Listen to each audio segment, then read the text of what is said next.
It's hard to believe that we've been hosting this regional event for over 40 years. We do so you can get an update on the recent session and hear from the legislators' perspective on what happened, and to thank our delegation for the work they do to make Northeast Louisiana stronger. Projects for our cities, projects for our parishes, other projects like RIP, ULM, and the Northeast Louisiana Children's Museum, and for all the rest, we say thank you. Teddy Roosevelt has a quote about those brave and passionate people that go into the arena every day for us to make our world a better place. I promise you that all these senators and representatives that are sitting in front of you right now fight for all of us every single day, and to each of you we want to say thank you, and I think it's worth a hearty round of applause for all of you.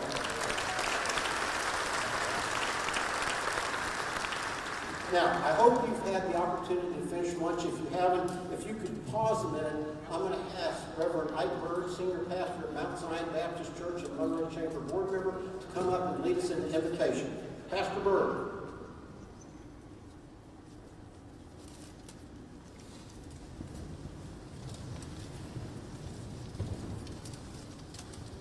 Let us pray. Gracious God, our Father, Lord, how blessed we are of you to be able to assemble here today, God, in this wonderful state and this wonderful community that you've so blessed us with, God. We thank you that you are the maker and creator of all mankind, and you are the giver and sustainer of all life, and for that we are so grateful. And you've given us a more abundant life through your Son, Christ Jesus. Father, we say thank you for that today. We thank you, God, for Monroe and West Washita chambers and coming together to host this event. God, we thank you for all of the senators and representatives that we have here in this great state. God, we pray your blessings upon them and upon their families. God, we pray for all of the businesses who've come together on today, God, to hear what is going on in our great state. So I pray that you would bless our time together on this morning, God. I pray that you would bless the food that we're eating, that it may nourish and strengthen our bodies. We ask it all in Christ Jesus' name we pray. Amen. If you could stay standing, please, for just a minute, I'm going to introduce our co-host, Executive Director of West Monroe West Washita Chamber of Commerce, to come up and lead us in a pledge and then offer some remarks. Chris Keller. Thanks, Roy. Join me in the pledge. Salute. I pledge allegiance.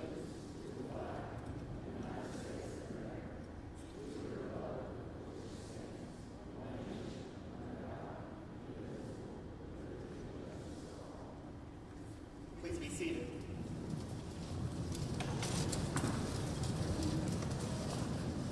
It is a great day in our entire community, and I'm happy to join Roy at the podium today. On behalf of our entire community, our board and staff collectively at the chambers, I extend a heartfelt gratitude for our elected officials here today who demonstrate dedicated service and unwavering commitment. It is clear that your leadership has been instrumental in shaping our region's progress and ensuring the well-being of our residents collectively. It takes tireless effort, working every day. It may be a part-time appointment, but it is a full-time commitment. And we have seen integrity, vision, and a profound sense of duty through each of their actions. I think there is no higher calling than serving in public space and public service, which is a chance to make a personal difference in people's lives and improve the world. Thank you for your sacrifice. Thank you for your advocacy. Thank you for your determination in making our voices in Northeast Louisiana heard. And we look forward to hearing your message today and partnering with you at any occasion. So thank you from our chamber board and staff. We appreciate everything that our elected officials have done for us, and we look forward to continued progress. Thank you.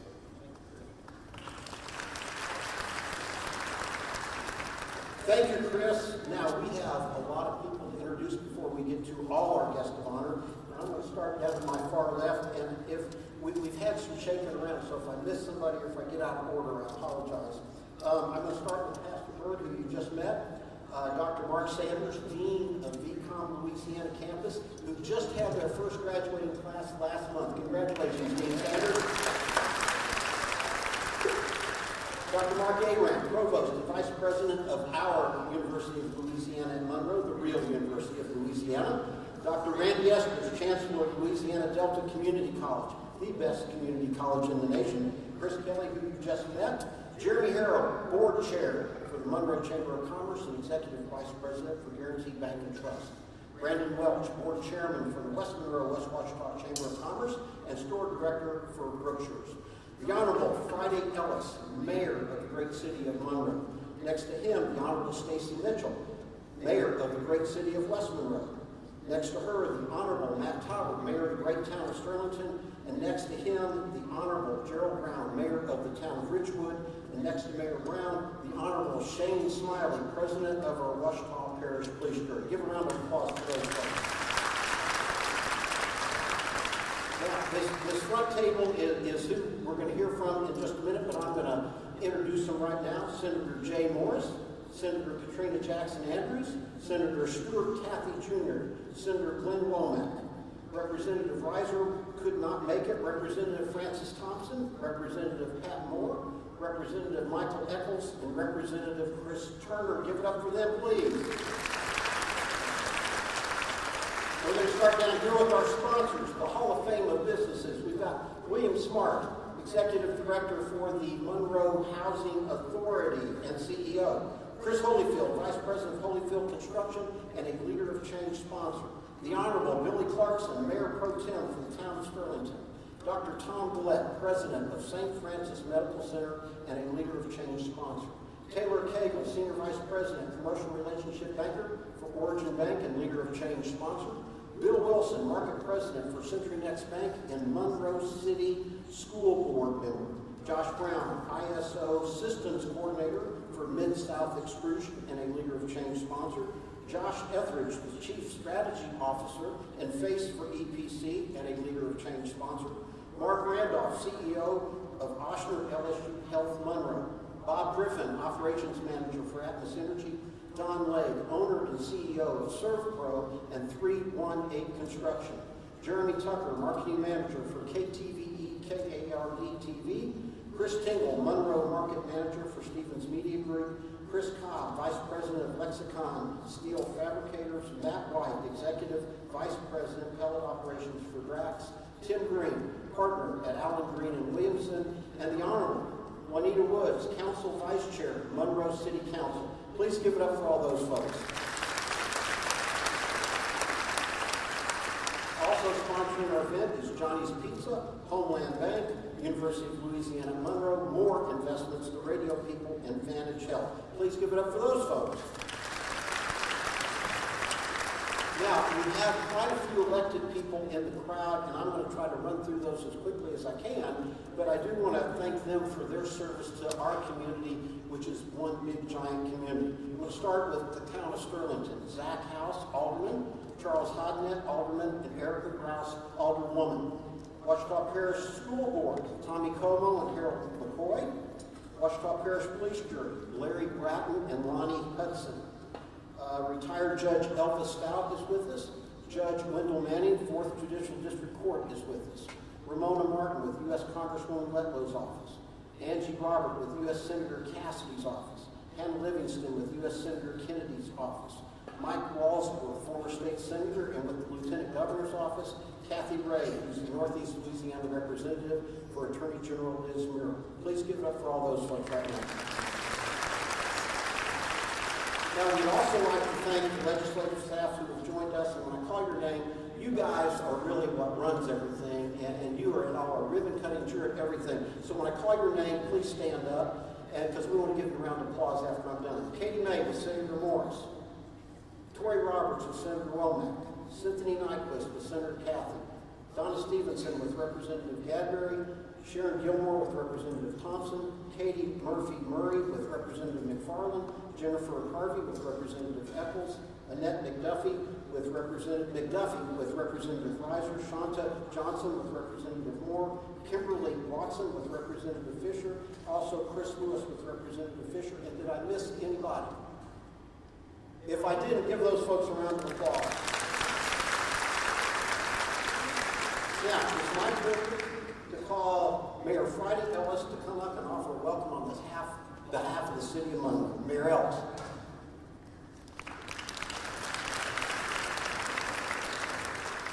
I get the privilege to welcome you all today and welcoming back our delegation.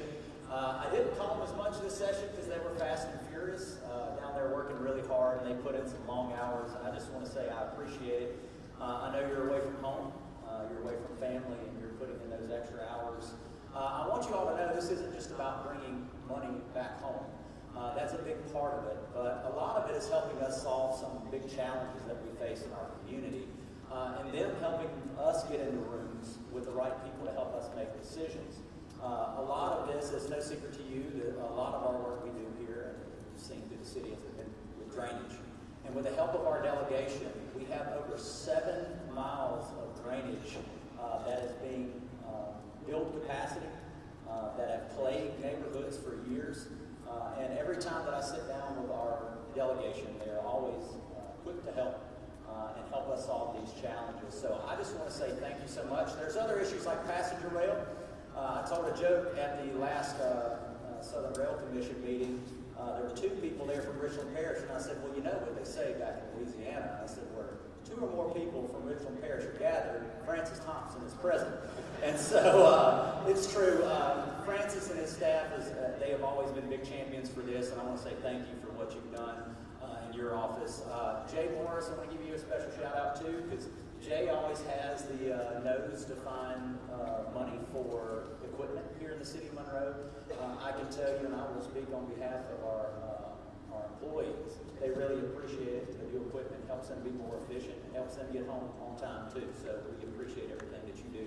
Again, I can't tell you the countless times that I've called, and you've always been there for us in the city of Monroe.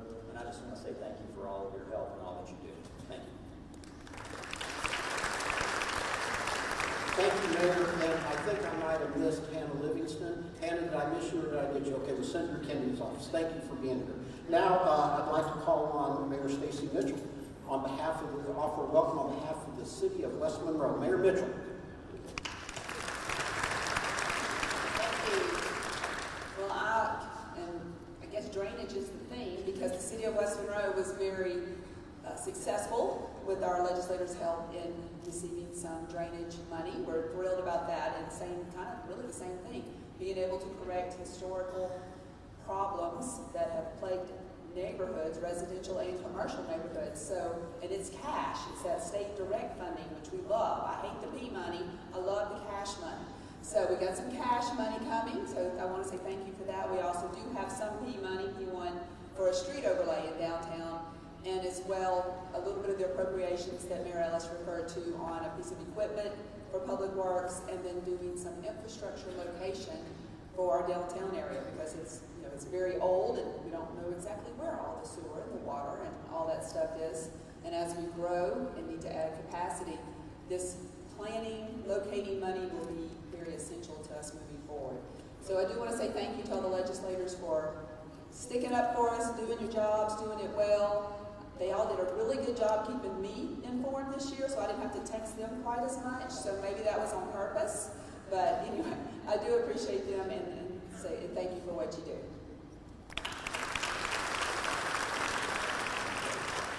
Thank you, Mayor Mitchell. Now I'd like to call on Mayor Matt Talbert, Mayor of the town of Sterlington.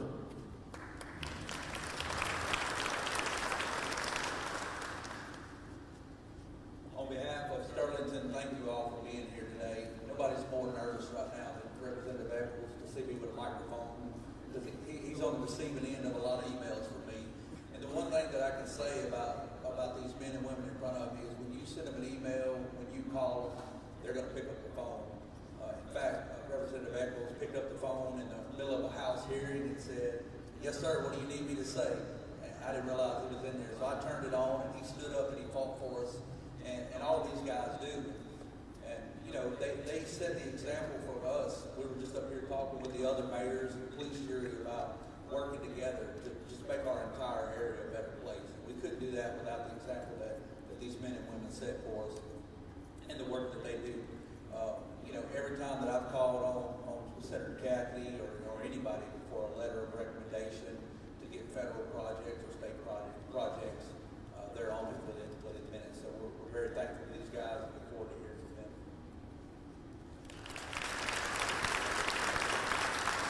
Thank you, Mayor. And now I'd like to call on Mayor Gerald Brown, Mayor of the town of Richwood, who just left a coffee conversation to be with us. Mayor Brown.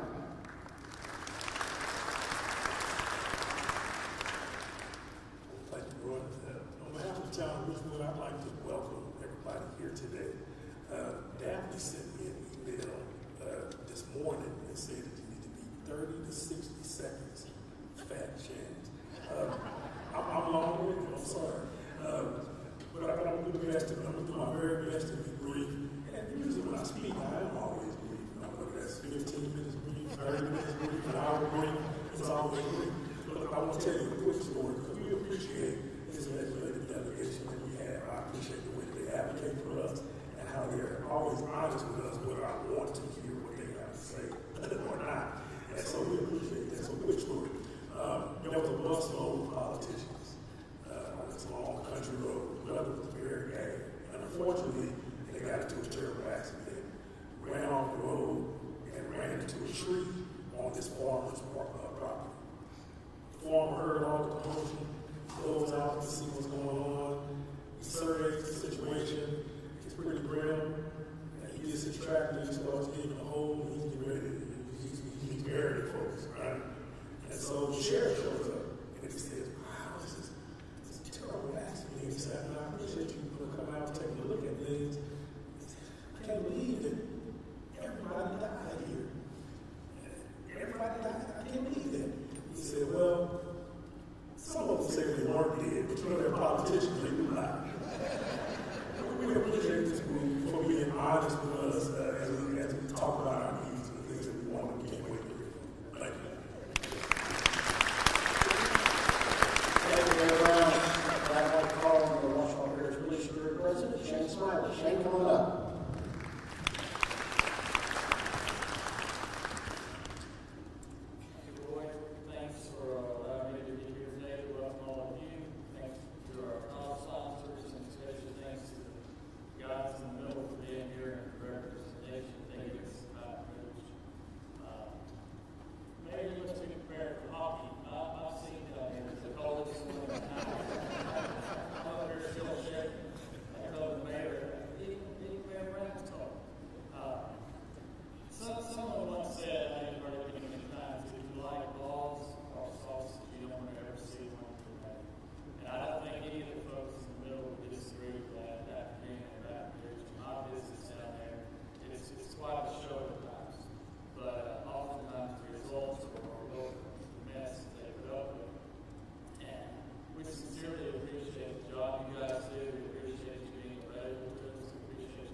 And now it is my pleasure to turn the program over to Jeremy Harrell and Brandon Welch to introduce our delegation. Thank you, Roy. Thank you all for being involved. I really appreciate that. But in the interest of time, we're not new to list committee appointments for our delegation, but just know that they are working very hard for us day in and day out. And if there's anybody whose name is not mentioned so far, raise your hand. I think we basically introduced everybody in the crowd, correct? Okay, that was supposed to be a joke. Sorry about that. I'll accept that round of applause right now. Thank you. All right, we're going to start off with our senators, and to get us kicked off is our District 35 Senator Jay Morris. Jay, come on down.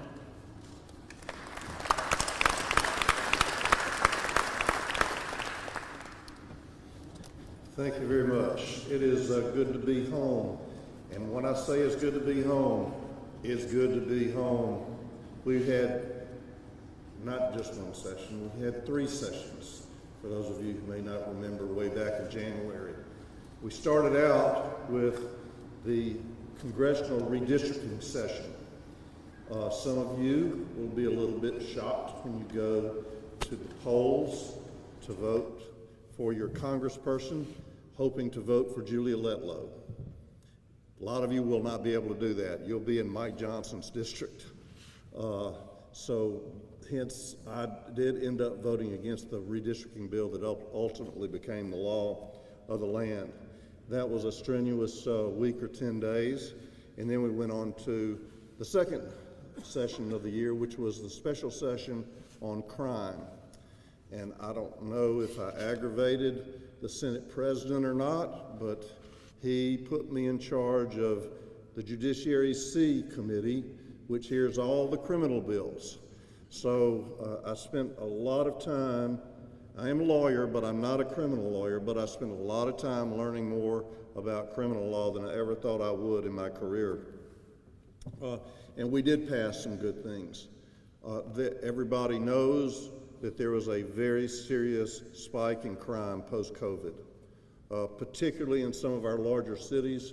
But those larger cities, we want them to prosper too, because they're going to affect the rest of us. We all are in this together. So we heard many criminal law bills, and there's more to be done yet, and I'll get to a little bit of that in a second. But just to list out a few things that were noteworthy from the criminal session, we lowered the age for committers of crime to be juveniles. It had been raised, as many of you know, in 2017, and we lowered it back because the juvenile crime spike was astronomical. It was unbelievable. And many of the juveniles and most of them were being committed by 17-year-olds. A lot of times at the behest of older criminals, but nonetheless, it was a serious problem with very serious crimes. Everybody in the legislature knew about the lady whose arm was literally ripped out of her socket in New Orleans during a carjacking. That's just one example. It goes on every day, but we did something about it. We increased the penalties for a whole host of crimes and established mandatory minimums for a number of crimes, including carjacking. We revamped the entire parole and probation system. Those who are convicted prior to this summer will still be eligible for parole per the existing law, but going forward, there's no more parole. There's probation, but no more parole. And it will be mandated that people have to serve 85% of their sentences. Up until now, somebody might be sentenced 20 years, and then they serve 2. So that nobody could, prosecutors, judges, the public, defense lawyers, the criminals, the accused themselves never understood fully what they had to expect. Now it's going to be a very definitive. They still can earn up to 15% off their sentence for good behavior, and those rules are going to be very uniform throughout the state, and I'm very pleased with the way that worked out. We revamped the public defender law and the board, which was plagued by infighting. This is kind of inside baseball. Not many know about this, but in order to have a really effective criminal justice system, you have to have really good prosecutors, but you have to have defense lawyers too, or else the system doesn't work, because every defendant has the right under our Constitution to have a lawyer, and we have to provide for that, or you can't prosecute people if they can't be represented. So we did a whole host of things there. We did tap the Revenue Stabilization Fund to improve our prisons, and particularly our juvenile facilities. Some of you may know Swanson here in Monroe. The new Swanson is a state-of-the-art building, but sadly and unfortunately we need more, and there are going to be more improvements to existing facilities, and we're going to build some more to make sure juveniles are appropriately housed in accordance with law. On to the next subject regarding criminal and civil justice. Judges. Now, we got some judges in the room, and they're all friends of mine, and we have very good judges, but we have a few that aren't so good. An editorial in the Baton Rouge Advocate this very week And believe me, the Baton Rouge Advocate is not a right-wing rag. And it says we need better judges. There was a judge in Baton Rouge that overturned a rape conviction of 50 years ago without even a motion by someone to do so and without any evidence to suggest why. She just did it on her own. We have judges that refuse to sign arrest warrants or search warrants. One judge has suggested when law enforcement comes to him about a search warrant, we'll go ask them if it's okay if we search their house for the drugs. That doesn't really work very well. We have one judge who found a person guilty of misdemeanor malfeasance in office when there's no such crime. Bottom line is we have to do something about discipline of judges, which is very slow. So there is a constitutional amendment that will be on the ballot in December, pursuant to a bill that I authored, that will give the Supreme Court more power. Right now, they can't even initiate an investigation. It will give them more power, and it will put more non-lawyers on the Judiciary Commission to make sure that complaints are seen quickly and adjudicated properly. So I encourage you to vote for that when it comes up. We had some bills on insurance reform. I'm not going to get into all the weeds on that, but some of them will protect homeowners and some of them will give insurance companies the ability to manage their risk better, to stop or slow down the big increases we've seen because of a whole host of things, including a lot of named storms and hurricanes, and occasionally judges who go a little wild with their verdicts. Another thing that is absolutely transformational in our state is the BEAD money for broadband. The federal government, we got to give credit where credit's due. That's where the money is coming from, is from the feds. But there is going to be, over the next 4 or 5 years, nearly $2 billion spent expanding broadband. COVID taught all of us how important it is for students and parents alike to have access to high-speed internet, not just so you can watch Netflix, although that's a good side benefit, but there are a lot of rural areas particularly, and a lot of our districts which are very rural, to be able to have that access. And I'm very excited about that. I was with Larry Bratton yesterday at a broadband meeting. We also had some success, as was alluded to, with projects in the area. I don't want to steal anybody else's thunder on what they're going to say, but the Kansas Lane Connector, we're getting $30 million, $16 million in Priority 1 for this year. And I got to mention that because I've been fighting for that since I was a House member 13 years ago, and a lot of you are seeing finally the fruits of that, where that is continued to progress. ULM Health Sciences Building, Jamie didn't have to call me too often, but periodically she would let me know, remind me of that, and Dr. Berry as well. But there's going to be $30 million spent on Sugar Hall and the Health Science Building, which has been badly needed for a number of years. The Biomedical Research Innovation Park. Joe Holyfield, please stop calling me. I told you we would do the best we could, and working with our delegation, and I've got to give a lot of our other delegation members credit. We all got together to get that through, and we got $500,000 for the Children's Museum. We got Mayor Ellis a few things, and we got Mayor Mitchell a few things. So we're delighted. I've taken probably too much time. I don't have they need a clock up here, but again, thank you for electing me, and thank you for giving me the honor to represent you. And if you have any questions, feel free to call or stop by my office. Thank you.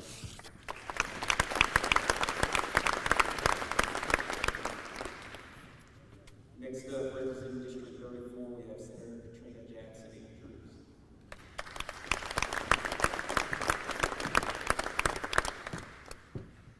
Good afternoon to the platform guests and everyone present. First, I want to thank you. A number of us were not able to get over to Northern Exposure because some of us were assigned to committees that meet back to back. which means we're in committee from 8 o'clock in the morning, 9 o'clock in the morning to the time we go to the floor, with about a 30-minute break for them to switch over for the next committee. So if you didn't see us this year, that's because the Senate was running somewhat of a tight schedule, trying to get home as much as possible on Thursday and Fridays, since we had been in session since January. It goes without saying that all of us are really happy to finally be home, period. So I'm going to be short, and I'm going to apologize ahead of time. In my day job, I'm an attorney, and I've just come out of court straight to here, and I need to go visit with clients, because after 6 months of being gone, we are all playing major catch up, whether it's in our homes or in our careers, but mostly in everything after 6 unexpected months. But this delegation has been a pleasure to work with. This term I'm serving on finance and joint budget with the most wonderful chairman in the world, who is not a good patient. He had surgery during session, and I think 3 days later he popped back up on the floor. Is that right? About 3 days later? Yes. And it has been a very interesting time, but that shows the commitment for this delegation in this region to come finish strong after what I consider was a major surgery. I would have stood down for the last 2 weeks of session. So thank you, Senator Womack. I also serve on education and healthcare, so I'm going to touch on those. You're going to hear more about all of the projects we received. And mayors, we did get some money for you, including Mayor Brown. And a number of things for the school system. So I'm going to start there with education. Education is considered purgatory. When the president was looking for people to serve on education, I was a former vice chair, so I got put back on. He said, if you want finance, you go to education. So it's a lot of bargaining, but I've actually, although there were long meetings, I enjoyed it. I want to thank all the members of the Monroe City Council, Monroe City School Board, and the Ouachita Parish School Board, and our superintendents, because they were very active in trying to protect what we've built in our school systems and make sure that we didn't come out failing schools with a changed formula. And so one bill that the governor is going to sign in a couple of weeks that we're going to drive down to is a bill that ensures equity. We created the career diploma. The career diploma means you come off of the regular diploma track in high school. We created that some time ago. And every one of those students was still being forced to take the ACT. When they were forced to take the ACT, it was counting for a substantial amount of our school grades. We brought the bill every year to make sure they could take work keys or another test that was more geared toward what their educational experience was. We finally have that bill, and I'll have a ceremonial signing, but the governor did sign it. I want to thank the Monroe Chamber. I brought that bill at first because when I was talking to Superintendent Geis, he told me, where are you? Thank you, that you guys were making calls too to make sure that bill wasn't vetoed. There was a lot of pressure from a lot of people, but the chamber stood with our school system, so I want to thank you. That's going to make a drastic difference as we see the school formula change.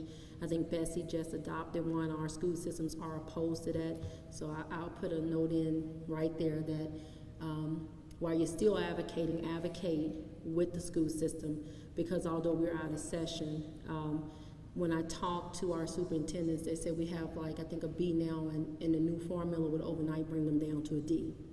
And you know, for economic development, how our school systems look, what our grades are is very important. Louisiana finally moved up to 40th in education. And I know that's not good, but it's better than where we've been for a number of years. So the investment in education has been so vitally important. Our teachers are receiving, I won't call it a raise, a stipend, but it was highly contested again, and that is back in the budget. Early childhood education received an additional $15 million. They were requesting an additional $24 million with the help of all the members of the legislature, because everyone supports early childhood education. They received an additional $15 million. I'm looking at her. I'm going to thank Dr. Fields, because I call her every week about higher education as I'm looking through the budget, and it's always very vital. And Chancellor Esters, it's always very vital to have people you can call and say, is this taken care of? ULM is receiving, the pharmacy school has received their injection for the pharmacy school again, which, talking to the chairman and others, we said we have to make this recurring, like some of the other schools have recurring things, that we're not always down there fighting for that $3 to $5 million for the pharmacy school. Pharmacy is a high-cost program. I've been there 13 years, and we've been having to put it in a budget every year. It's just simply time for it to become recurring.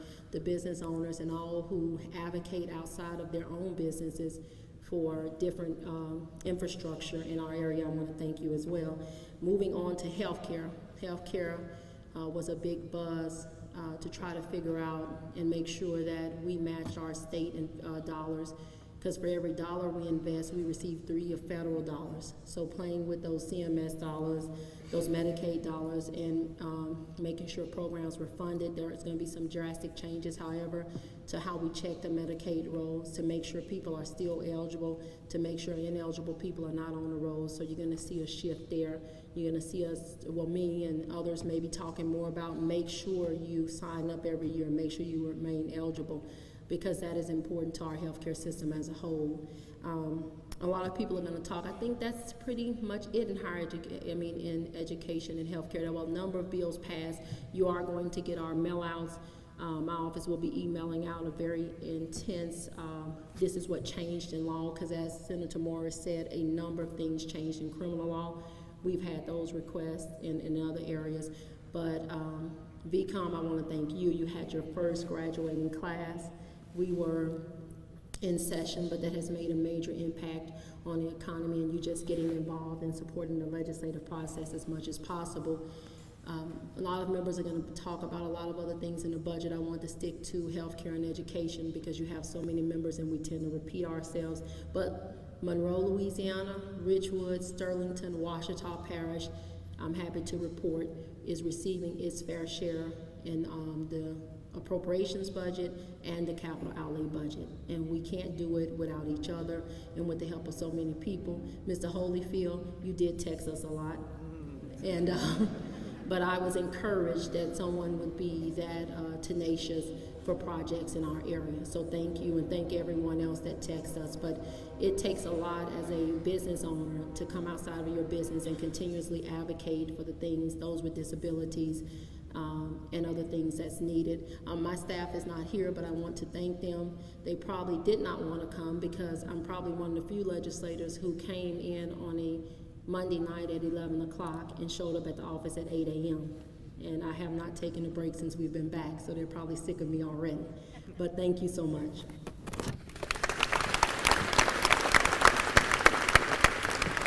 Thank you. Next, we're going to hear from Senator Stewart Cathy. And while Stewart's coming down, I want to make just a personal thank you. I'm from Union Parish, and I don't know how many folks know that when a bridge goes out in a small rural parish, that really affects a lot of people. There was a bridge up in Union Parish that really profoundly affected a lot of folks, and Stewart came in with some emergency funding and that we just fixed that crowd help with us. So thank you so much for that, Stewart. Sure.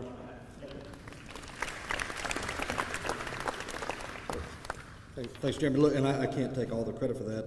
Representative Turner, we share Union Parish.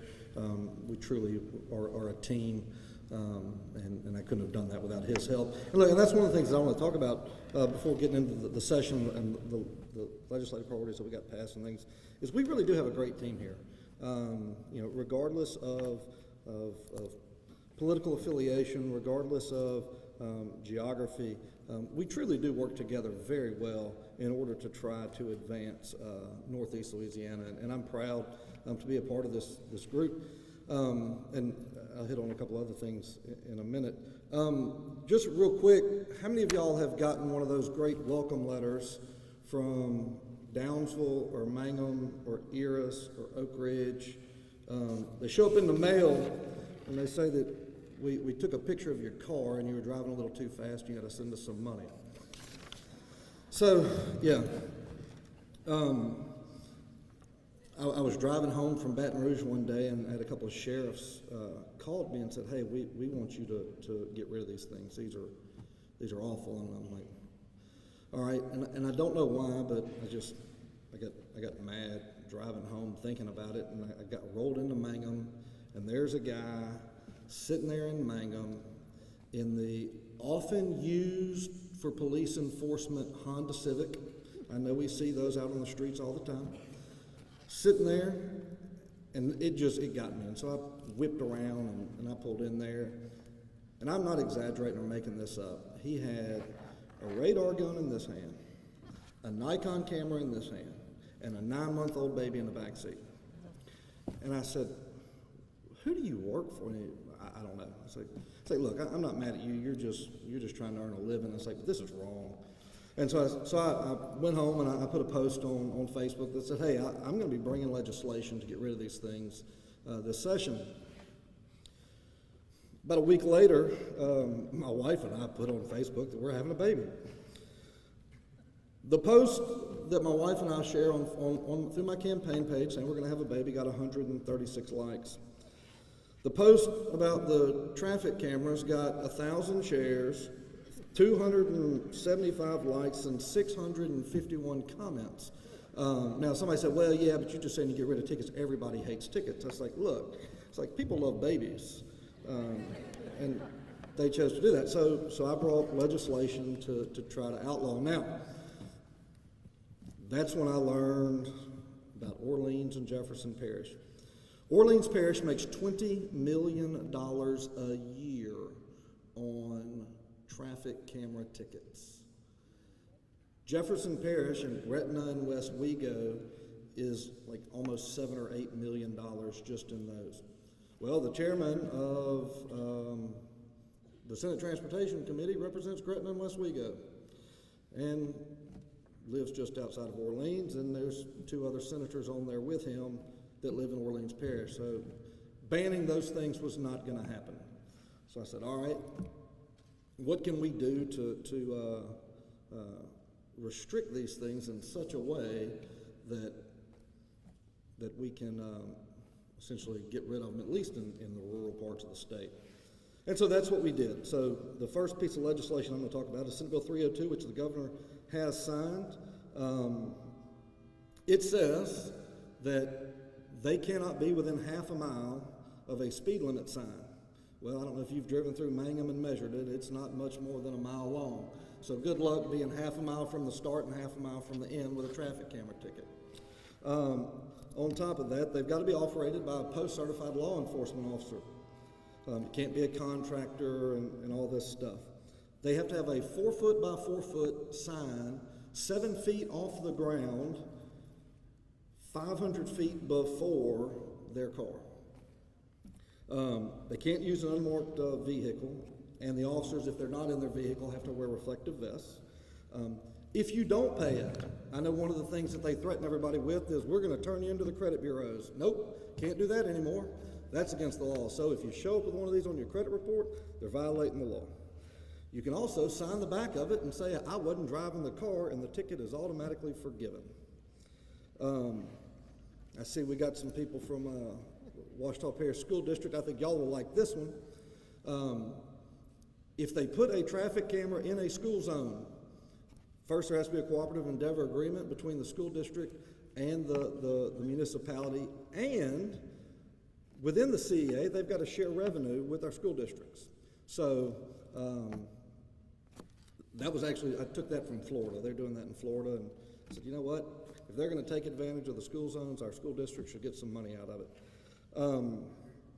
And they also have to have a legitimate hearing in order, if they want to contest that piece of legislation. On top of the fact, I know Senator Morris talked about we got judges here. I'm sure we got plenty of lawyers.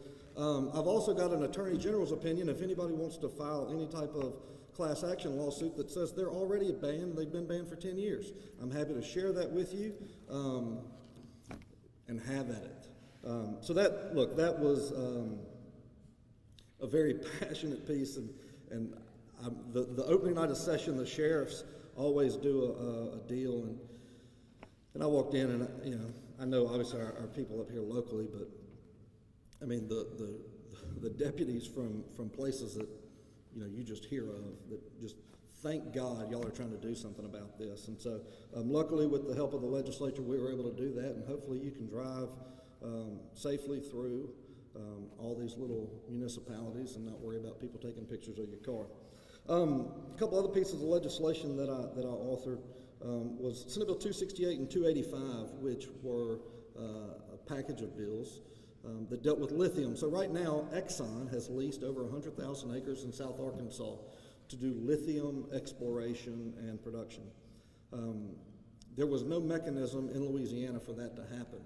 And so with the help of my colleagues, we were able to get lithium is now listed in the mineral code, as well as a short-term incentive to try to spur some type of economic development on an evolving industry. Now, everybody's saying, oh, electric vehicles, EV, whatever. Nope. I'm thinking power drills. I'm thinking your deer camera batteries. There's so much stuff that lithium is a part of, and now we have an opportunity here in North Louisiana to hopefully be on the forefront of an emerging industry.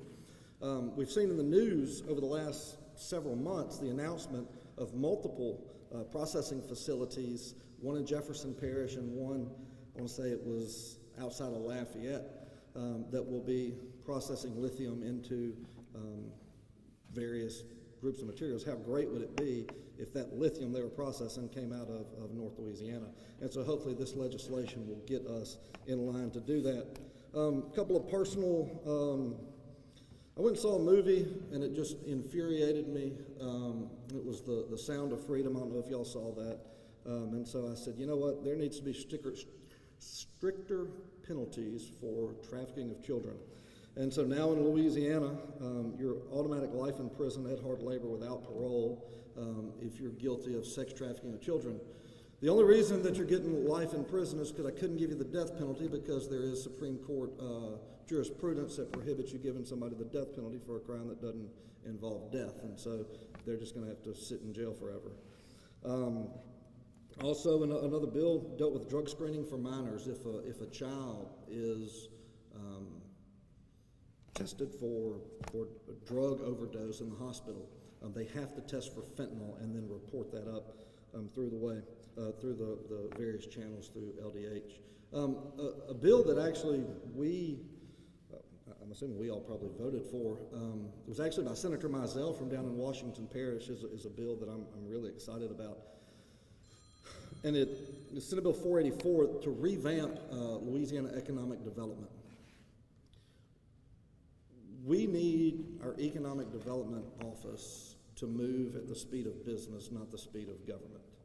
And so hopefully with these changes, we'll be able to see that, and hopefully here soon we'll be able to see the fruits of that here in North Louisiana. One project that we've got locally that was kind of a delegation thing is ULM had the first ever accredited school of construction back in 1976, okay? Outstanding program, 100% job placement. Students there are able to go all over the country making good livings. So we were able to fully fund with cash, that cash word that Mayor Mitchell said she liked so much, fully fund with cash to the tune of $5 million, the school construction materials lab, so that our students aren't hampered by weather as they're trying to continue to progress down through their process. I talked about us being a team, and look, I know he's going to talk here in just a second, but I'm sure he's going to sell himself short. I hope y'all realize how amazing it is that, look, because I will say this, I am one that screams from the rooftops about North Louisiana gets screwed, we don't get anything.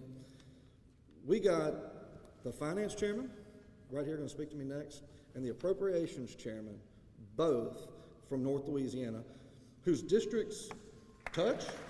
Jack's district touches yours, pretty much. I hope y'all realize how big of a deal that is for us. No pressure. But look, no, Glenn does a great job, and it's evident, as I'm sure he's going to share the statistics, but one thing that I am going to steal from you is the fact that the growth of government this session was almost zero or negative. Very, yeah. And so I think that is a great thing as we continue to try to be good stewards of your tax dollars and making sure that we are doing everything efficiently and effectively for you. And so with that, thank y'all. It's an honor to be here. Don't pay your notice of violations. There's nothing they can do to you. So, thank y'all.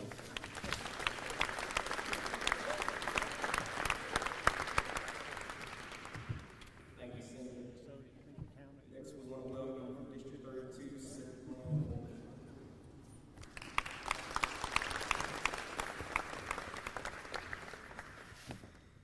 Thank y'all. Mr. Roy, mayors, all for the opportunity to be here today. Thank you all for showing up and being a part of this, being a part of the community and municipalities, wherever you're from, jobs. Thank you for being here. I feel like we did have a good year. At the end of the day, we had a overall reduction of 6.4% from the operating budget of 2023 to 2024 in our budget. Our 24 budget was 25, $47 billion, almost $48 billion. This year it was $44.5 billion, about $3 billion less in that. Now, that money, of course, you know, is spread out over, of course, the executive branch takes about 86% of that. That's all your departments and K through 12, LDH, higher education, elected officials, corrections. They've already spoke about some of that crime, transportation as well. Capital outlay about $2.8 billion.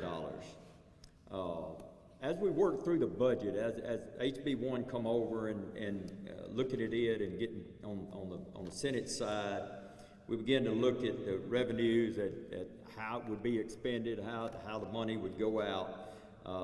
Some of the rainy day funds has to be put out. UAL, which is something that we'll hear a little bit about later on that, and very proud of some stuff that's going on there.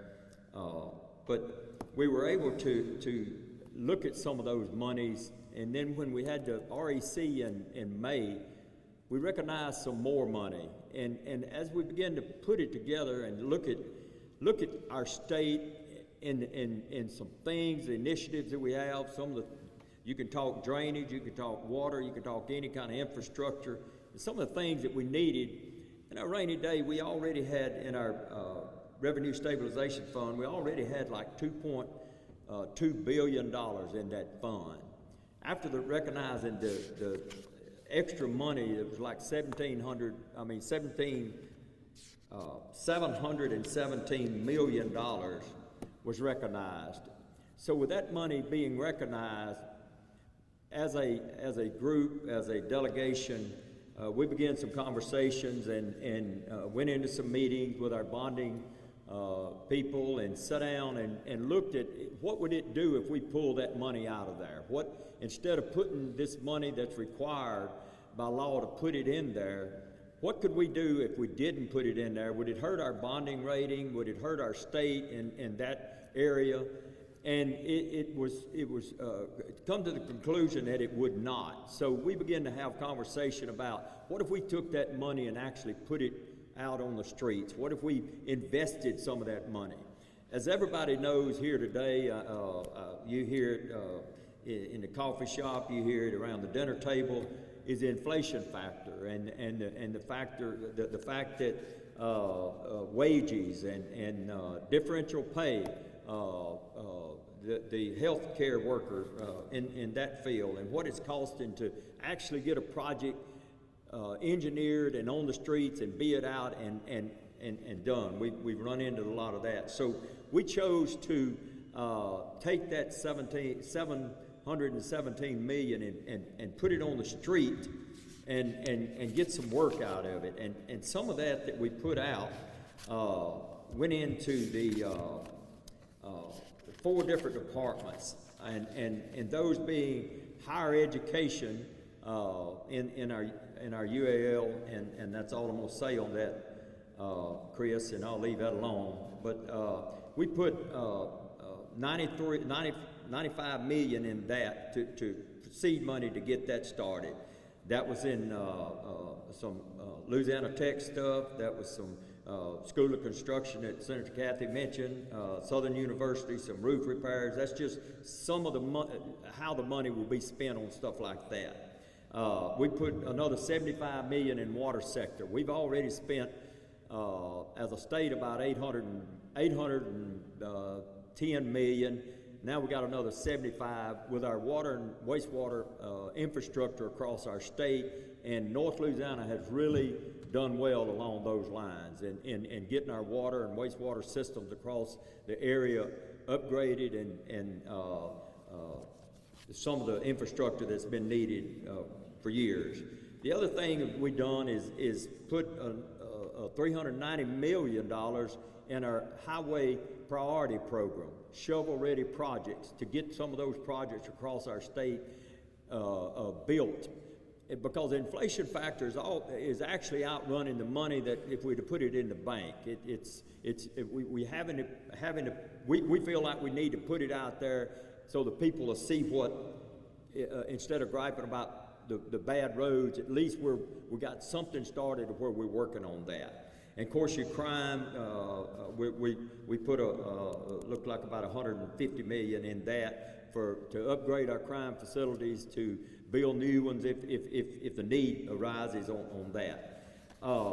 We also had some statewide stuff. Of course, on K through 12, we're not where we want to be, but we have made progress. K through 12 in the last 5 or 6 years, where we was 47, I think, we're down to number 40 now. But we put $24 million into MFP formula, $33 million for the teacher siphon, $15 million to early childhood. In that, it give us a total of about $229 million there. In some literacy programs, we put some money there. In higher education, we put some money in some of our ag. You know, we got research stations all over the state. We're an ag state. It's a lot of ag goes on, and we upgraded some of the equipment. That we put $11 million last year. We put $4 million more this year to that. Pennington Research Station. Just some things. Health Science Center, we put some money there. One takeaway for Northeast Louisiana, we got them $4 million for our pharmacy college. I think that was a big land there for us to be able to do that. We worked in the healthcare industry with some of this and across the aisles to try to continue some of the initiatives that we have there in the workforce, in the healthcare industry, as far as Meals on Wheels and our food banks. And I didn't realize, as getting into as being a legislator, just how much difference that makes, and the volunteer work that goes into that, and the people that really benefit from those kind of programs. So very, very excited about that, and some of the statewide initiatives we're supposed to do. It's already been mentioned, the economic LED, the restructuring of that. Very encouraging along those lines. We were able to put some $2 million, that'll be divided among the 8 districts across the state. Also another $10 million for the economic development for statewide projects. And then we put $20 million in the mega site development. When you have these companies from other places looking, I guess it's kind of like we are with a microwave. We're impatient, we want it right now, let's get it. That's the way they look at us. They come in here and they ready to, if you got a site ready, let's look at it. But if we got to do a bunch of work, it's going to be 2 years before it's ready. It hadn't got the water, the sewer, the power, the hospitals and all that goes into what really makes them look at our rural areas, or our Northeast Louisiana, if I could say that. That's what we're trying to get ready. We're trying to make ourselves presentable and attractive to those companies to where they'll want to be here, and I think we've moved the needle on that as well. in a lot of that. Workforce development, which is something that you got juvenile justice, but you also got workforce development that we've intertwined some of that. If you do wind up incarcerated, and we're trying to teach you a skill to where you come out, you can go to work, you know how to work, somewhere that we quit paying and you start paying back on that. So encouraged about that. I will say this in closing, that it takes all of us, and I'm privileged to work with my colleagues here as well as in Baton Rouge, but it was just a different session. We had redistricting, we had crime, and then we had our regular session. But from the governor to the Senate president to the speaker to all of the legislators there, we all had a passion to move the needle, and I really am encouraged, and I think we did. The state's in good shape financially, and looking for great things to come, and hopefully we can bring more to Northeast Louisiana. And I do hear, I'm not around the speaker that much, but I do hear the president and the governor speak of all of Louisiana, and I like that term, all. So thank y'all for this opportunity.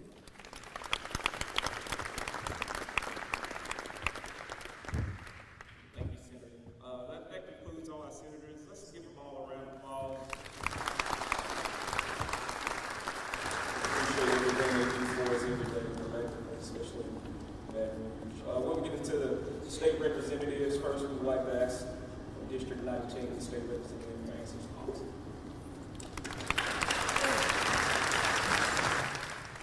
I see we got a lot of people leaving.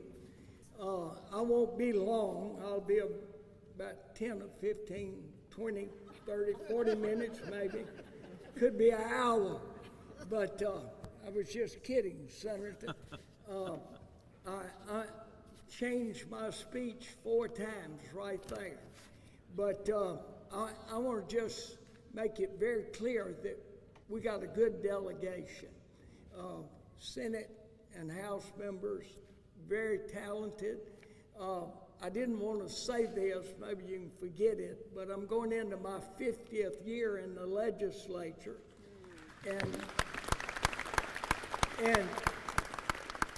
And I'm only 65 years old. So I'm really working, but it's important that we know what our legislators are about and what they do. I'm really impressed. I was sitting there talking to myself about what's important. What do they want to really hear? What should we practice this before we come so they don't all leave before the last one speaks? But our delegation is in very important places in the legislature. As I look around, we're all on appropriations, handling the money, or the chairman is here with us. And McFarland, I wanted him to be there because he actually has the cash money. You have to approve it, but he's counting it for us. But we made a good run on Baton Rouge this last session. We spent a lot of time down there. You hear how hoarse I am. I just got back from North Dakota at the Energy Council, and the weather was different there. A lot of wind. If you hadn't been there, just let me tell you about it. I wouldn't waste your time up there. But it's about 4 or 5 things. Bottom line, we have more money than we've ever had. If someone asks, how you doing? We got more money than we ever had. Are we spending it? No, we haven't spent it. That's why we've had more money collected. Times have been good for us this last couple of years, but we got to be frugal and not spend our money. That's what the message I'd give you. And we've got people on the committees that feel that way. But we got to fix our highways, our byways all over the state are bad, but they're that way with every state that I've been in. Few have more, but our roads take a lot of abuse from big trucks coming through. As I go through this afternoon, I'll count those that are speeding and those big trucks that are in the wrong lane and also speeding, tear up our roads. We got legislation to correct some of that, where if they run off and cut the roads up, we're going to make them redo them. That's an important thing. Most important thing to me is education, and we're suffering in that arena. I'll tell you about a bill I passed. How many of you in here, raise your hand if you're got a son or a daughter or cousin or aunt or uncle that is teaching public school? How many? A pretty good number over here, not too many over here. Thank you for what they are doing. But we've got to improve our education. And it's not very complicated. We need to make sure that discipline, if you don't have discipline in your family, or if you don't have it in the school system, you're not going to do the job you need to do. We need to spend more attention on that. We're in our nation, I don't know how the world looks at all this, but we're not being as disciplined as we once were. We all know that have lived long enough to look at and analyze it. We've got to spend more time on disciplining our kids and educating them. How do we do that? We've got a good education system, but it needs some repairs, just like you do at your house or we do on roads and bridges. I feel uncomfortable about what I see in our classrooms because they're not being disciplined. Secondly, they're not going to school. If I ask you, have you noticed there's not many people hang around after 3 o'clock? They're gone at noon in many of our school systems. We've got to make sure we take care of that. How do we do it? I passed a bill last legislature to give scholarships to young people that want to be teachers, or some old ones. And those that raise their hand may have taken advantage of that scholarship. But if you want to go to college free, and it's awful needed, people now all of them can't afford the school system. They going to college, they got to work to be able to go to college. Families can't afford to pay for it. But this bill that we passed has where if they want to be a teacher, all they have to do is go and sign up and make a commitment to teach when you finish. I'd like for you to pass that around, tell people about it, let them look at it. I could talk all day on what we could do in education, you could too, but we got to do economic development. Everybody that came up here mentioned that. We got some great legislators that keep up with what's going on in the nation and how to change for the betterment of our area. But economic development, we've got to do that. We're losing population across North Louisiana.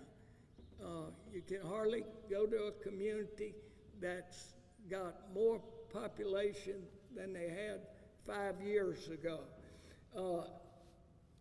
Roads and bridges, we got to put I mentioned that earlier, but we got to put a focus on it and make a difference. That I say that to the legislators and to myself. I would like to say that you have supported us very well, and if it's anything we need to do, as I mentioned a while ago, you've got people here that are so talented and work hard, spend a lot of time trying to improve the quality of life up here. I want to compliment our mayor. I want to compliment you all that are still giving personal time, like Joe Holyfield. He'll call me night or day, it doesn't matter. And he's always got something he wants you to do. And yeah, you can point at me. But we need more of those that will fight for our area and try to build financing to be able to attract business and industry. I'm proud of what we're doing at ULM, every one of those projects that we have. We did it also for Louisiana Tech. I love Tech. I love ULM. I taught there. We need to support our universities in any fashion we can. I'm going to quit there. Anybody that would like to visit with me and give me some suggestions, I know what we need to do. Give me some suggestions how we reach the goals that we set for us. But thank you for inviting us. Thank you, Mayor, and your team here for inviting us over. Thank you.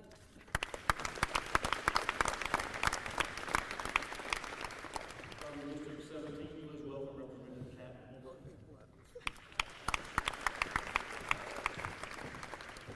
I know you all didn't hear my other two colleagues, what they whispered to me. They say you have 30 seconds. So I'm going to try to do this in just a little bit more than 30 seconds. I am so honored and privileged to be here to represent District 17 and the people in Ouachita Parish, and to work with all of my colleagues here. Yes, it has been a long session, 3 sessions as it was mentioned, but we got some work done. And you heard a lot about it, and good things. Of course, I think even as today, I have not seen our governor sign those money bills, but I know they will become law if he doesn't, and we're just praying that all of our projects are in those bills. Now, I just want to take this on a different spin here. First of all, I want to recognize on behalf, it's late, but all of these fathers that are here today, I want to wish you a belated Happy Father's Day. And the reason why I say that is that that day is very special to me.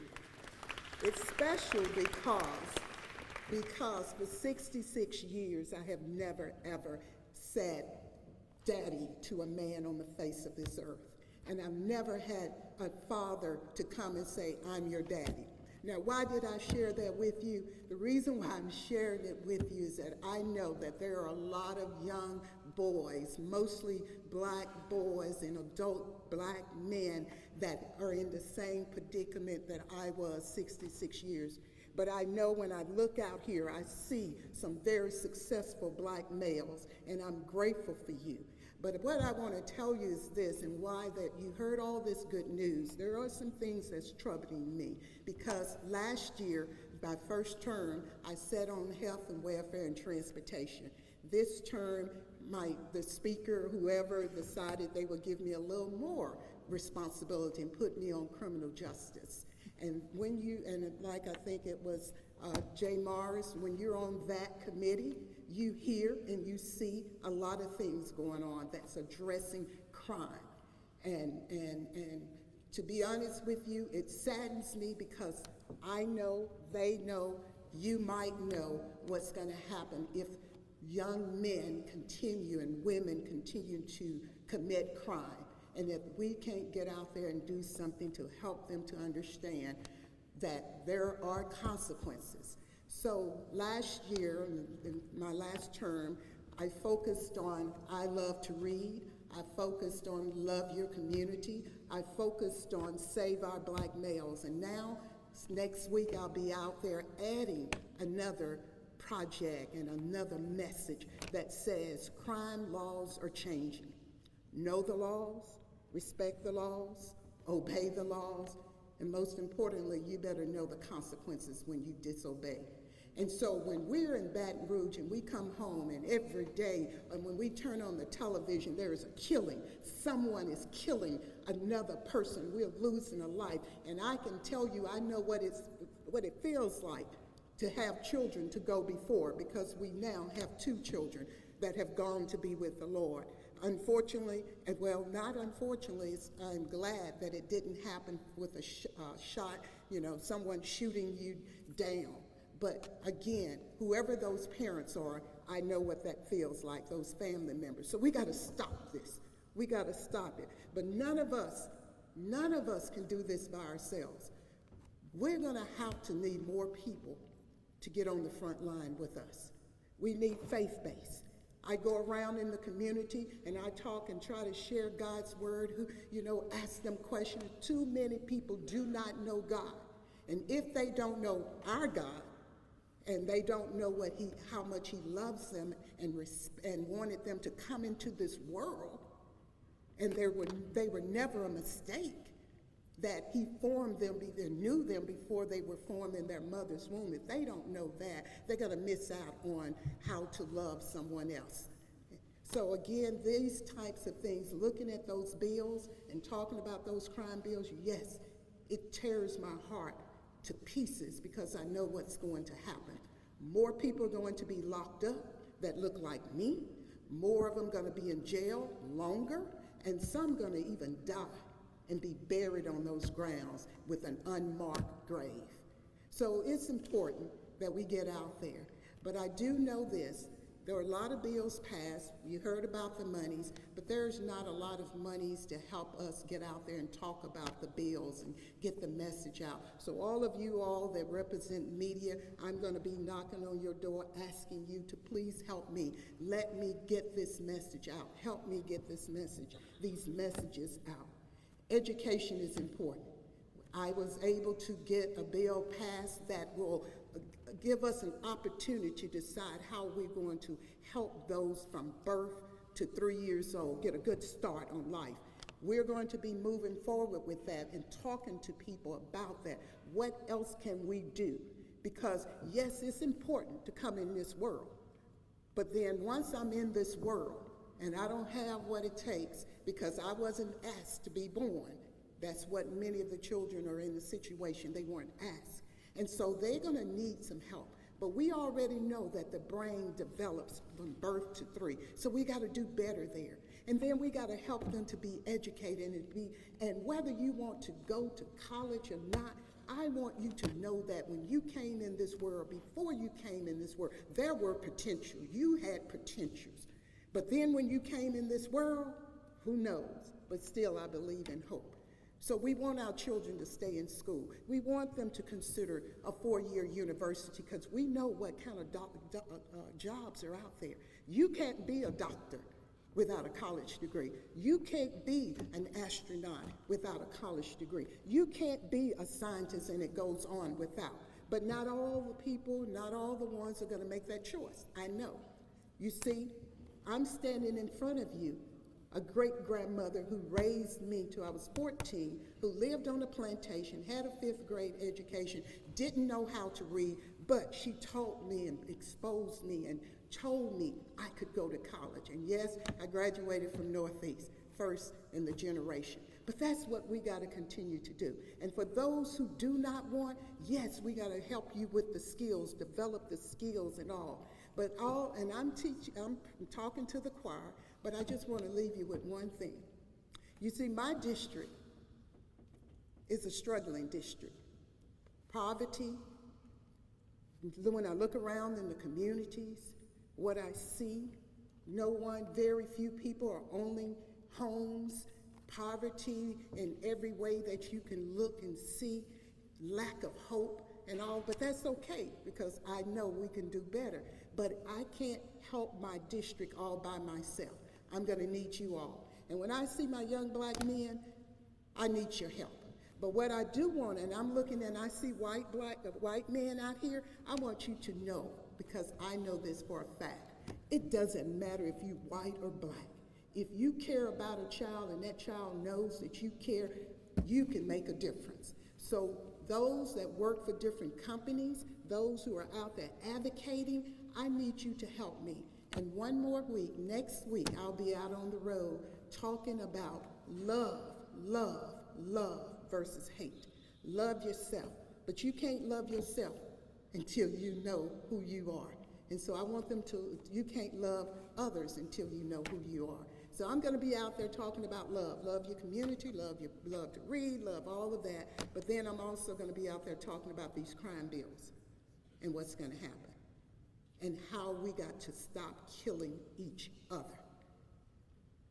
How we got to stop doing that. And we're going to peel back and go back and see what's the root of all of this.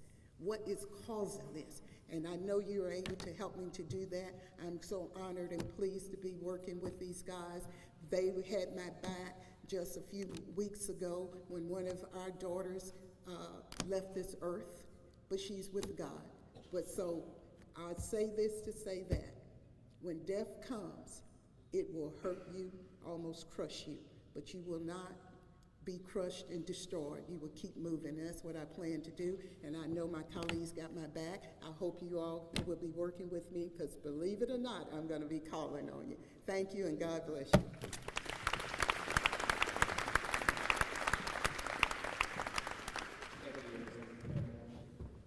Next, we'll welcome from District 14, Representative Michael Evans. Y'all awake? Now that Bill Wilson's leaving, we can talk about him.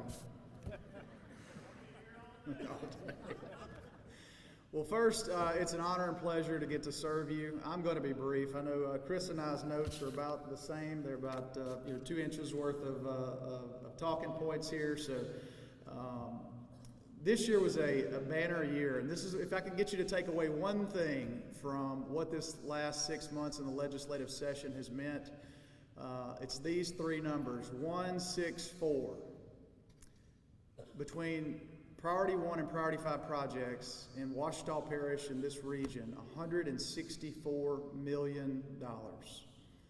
That's to ULM, that's to the police juries, that's to our cities. It's a large number. And I can tell you, Senator Kathy mentioned before teammates and working as a team. I think we've done that better in the last 4.5 years than we've done in a long, long time. And I think you're going to continue to see fruits of that labor because we have Senator Womack chairing certain committees, Senator Morris chairing certain committees, and then the House members with leadership in our delegation, as well as members on money committees all the way across the board. I think you're going to continue to see those results. I do need you to pull out your phone very quickly and do 2 things for me. 1, take our picture and post the $164 million, because that's a big deal. But 2, if you need my office, you can call Jennifer Lord on her cell phone, Jennifer Lord Harvey, my legislative aide. Her cell phone number is 331-4918. And if you need me, my cell phone number is 366-7370.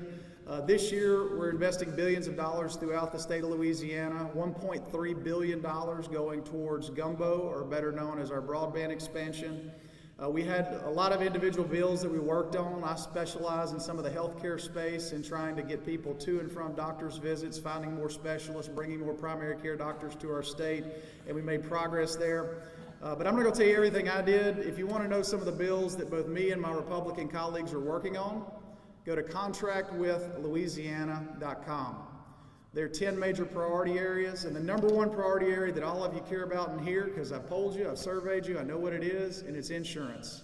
We had 40 instruments this year on insurance and insurance alone. We passed quite a few bills. Of those 40, the governor still has between 5 and 10 bills on his desk to sign. Those are very important bills if we ever want to see relief from our insurance bills. But there's a ton of work left to do, and we're going to do that over the next couple of years. Lastly, and last thing I'll say, next year in the future, we're going to be talking tax and tax policy. Our money committees will be very important next year because we'll still have some additional money laying around, maybe a few dollars from last year, and hopefully we're going to be addressing the 0.45 cent roll-off so we don't impact our colleges, universities, and healthcare delivery system. But looking at the future of Louisiana and how we tax our businesses and how we tax individuals, how do we get to a zero income tax? How do we lower the corporate rates and make them fair? Those are the things we're going to be talking about. So you need to communicate with us and let us know what you think. We, of course, want to keep growing our universities and growing the opportunity for the citizens of our state and economic development. But the next 24 months are going to be very important as we restructure government and make sure our tax base is solid going forward. Again, you got my cell phone number. You've already posted to Instagram, 164. We got that? Thank you for the opportunity. I appreciate getting to serve.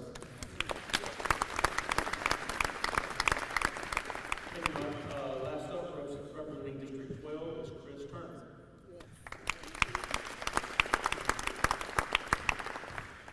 Hey everybody, it's an honor to be here. I'm Chris Turner. I represent half of Lincoln Parish, all of Union Parish. Do I have any constituents in here? So no, I can talk about what I want. Good. Let's talk about something important that came out after the first week of session. I want you to know how bills work, and I'm going to be very brief. I'm sitting there and I'm talking to two of the system presidents, Monty Sullivan and Rick Gallo. So that's the Community Technical College president, and that's also the UL system, which is ULM, Tech, and Grambling, just on I-20. Their major concern is deferred maintenance. That's fixing the roofs, the air conditioners. Those are the two of the biggest expenses at universities right now. And we're sitting here hearing about the new administration coming in and how there won't be any expansion in four-year universities, right? Because we all know we have too many universities. Nobody wants to lose a university in their backyard. So what do? So I called the speaker, and after 30 minutes, we had 940 worked out, and it took probably about 2 weeks of, as the senator can tell you, anytime you're dealing with $2 billion backlog, it takes a long time to frame up a bill. So just so you know what the economic impact just between here and Lincoln Parish is $46 million to ULM over the next 7 to 10 years. GSU is $76 million, Tech is $52 million, and that little community college, Delta Community College, $16 million. So if you're talking about system-wide, it's $1 billion for LSU. About $356 million of that dollars is for our medical schools. Does anybody in here need somebody in the medical field to be working? How do we retain our students? How do we keep people here in Louisiana? We invest in our own properties and show pride in our buildings. This is 70% of the square footage in our state that we own is in our universities. So there'll be 2 instruments filed next year. Hopefully I'm the author of those and finish up the bill.